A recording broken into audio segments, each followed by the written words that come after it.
1946, two young girls were caught skipping church. As a punishment, they were locked in one of the classrooms on Quad 4. Hours later, when a nun came to let them out, they were found brutally murdered. Nobody else had a key to that room.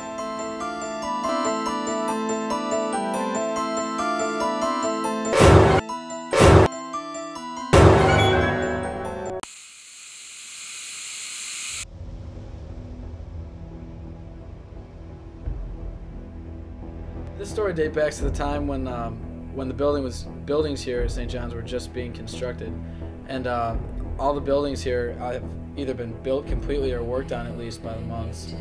And the story goes back to when the quad, the big building in the middle, was being constructed, and there were obviously monks working on it, and they were almost completed with it. So they were completing of the structure they were on top of the roof, and it was a rainy day. And there were 3 monks working up there, and they were pounding in some boards and screwing a few things in. And one of the monks took a step on the roof and slipped because it was raining, and fell to his death 4 stories. And to this day, people have said that on rainy days when they're up in the 4th floor quad, they can hear the sound of pounding hammers and nails by the monks.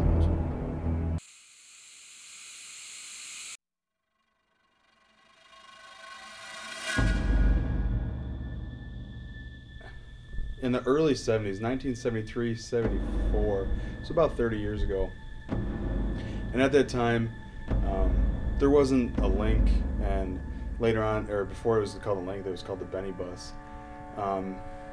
And they had yet to fully integrate both campuses, so it was kind of more of a social interaction. And the way St. Ben students ended up over at St. John's was they either got a ride from a friend, which not very many students had cars at the time. They rode their bikes, or they would walk.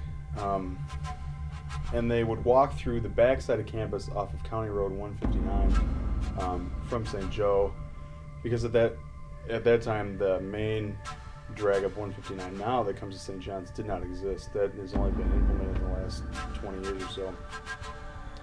And in 1973, there was a sexual assaulter that was assaulting women around the St.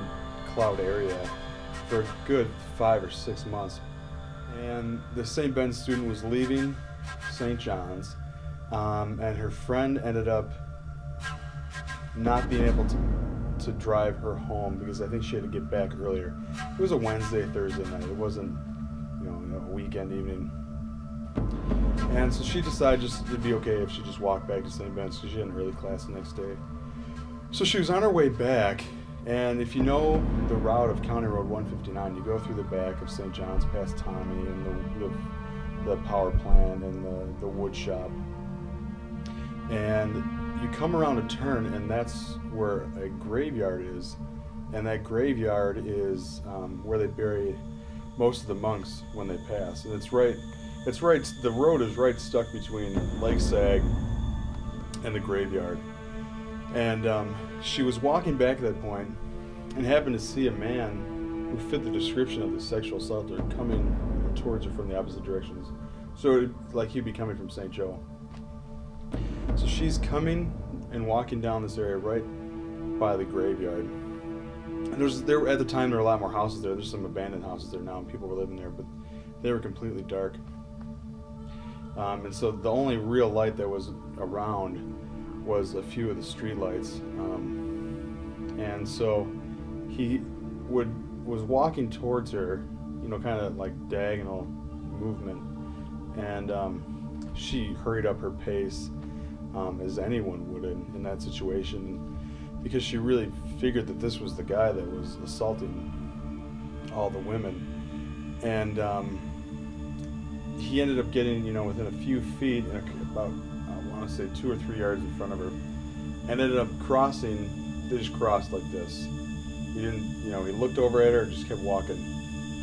She just made her way to St. Ben's, told her roommate what her saw. She ended up talking to more professors, and they had her just report to the police, just, saying that he had been over in that area, and for, the security on both campuses to watch out for that. About 2 or 3 weeks later, so early October. The St. Cloud police apprehended the individual that fit the description of this guy. The detective was sitting down with the guy, and he had ended up confessing to all these sexual assaults that occurred. And then he said, well, we heard about this other woman from St. Ben's that you saw on 159, and we were wondering, he had such a pattern of assaulting all these women and, leaving them in ditches and all this, and why you let this young woman pass. Was it because she didn't fit the description of all the other girls? Did you feel bad for her because she's such alone? And he said, no. When she was walking by the graveyard, she was walking with a monk.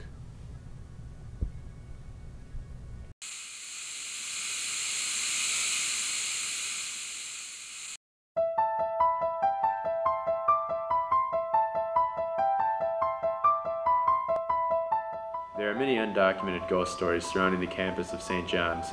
The real truth can only be known to those who experience them. My words of advice to those who brave the grounds of St. John's University is to choose wisely which of the doors you open, for you might find that the next ghost story being told is about you.